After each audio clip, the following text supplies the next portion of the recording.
2025 ജൂണിലെ RBI monetary policy committee യോഗം പ്രകാരം reserve bank of India പ്രഖ്യാപിച്ച പുതുക്കിയ റിപ്പോ നിരക്ക് എത്രയായിരുന്നു? ഉത്തരം 5.50%.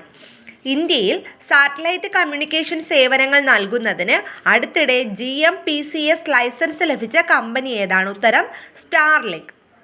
കായികം, ജീവകാരുണ്യ പ്രവർത്തനങ്ങൾ, സമൂഹം എന്നിവയിലെ സേവനങ്ങൾക്കുള്ള അംഗീകാരമായി കിങ് ചാൾസ് മൂന്നാമൻ്റെ ജന്മദിന ബഹുമതി പട്ടികയിൽ 2025 ഏത് ഫുട്ബോൾ ഐക്കണിനെയാണ് നൈറ്റ് ആയി കണക്കാക്കുന്നത്? ഉത്തരം ഡേവിഡ് ബെക്കാം. പ്രധാനമന്ത്രിയുടെ സാമ്പത്തിക ഉപദേശക സമിതിയുടെ പുതിയ ചെയർമാനായി ആരെയാണ് നിയമിച്ചത്? ഉത്തരം S. മഹേന്ദ്രദേവ്. നമീബിയയുടെ ആദ്യ വനിതാ പ്രസിഡന്റായി തിരഞ്ഞെടുക്കപ്പെട്ടത് ആരാണ്? ഉത്തരം നെതുംബോ നന്ദിൻഡ്വെദെ. ജോർജിയയുടെ പ്രസിഡന്റായി തിരഞ്ഞെടുക്കപ്പെട്ട മുൻ ഫുട്ബോൾ താരം ആരാണ്? ഉത്തരം മിഗേൽ കവേലഷ്വിലി. 2025 IPL ലേലത്തിൽ ഏറ്റവും കൂടുതൽ തുക ലഭിച്ച താരമാരാണ്? ഋഷഭ് പന്താണ്. ലക്നൗ സൂപ്പർ ജയൻസിലാണ് അദ്ദേഹം ഉള്ളത്. 28 കോടി രൂപയാണ് ലഭിച്ചത്. 2025 IPL ലേലത്തിൽ ഏറ്റവും കൂടുതൽ തുക ലഭിച്ച വിദേശ താരമാരാണ്? ഉത്തരം ജോസ് ബട്ട്ലറാണ്. ഗുജറാത്ത് ടൈറ്റൻസ് ആണ് ടീം.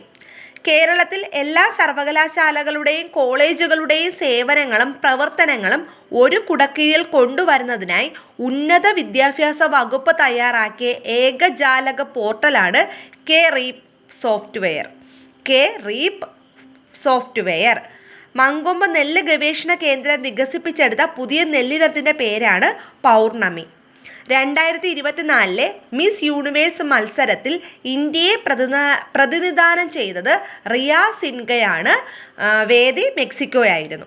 2024 അന്തരിച്ച പ്രഥമ മിസ് വേൾഡ് ജേതാവാണ് കിഗി ഹക്കൻസൺ, സ്വീഡൻ.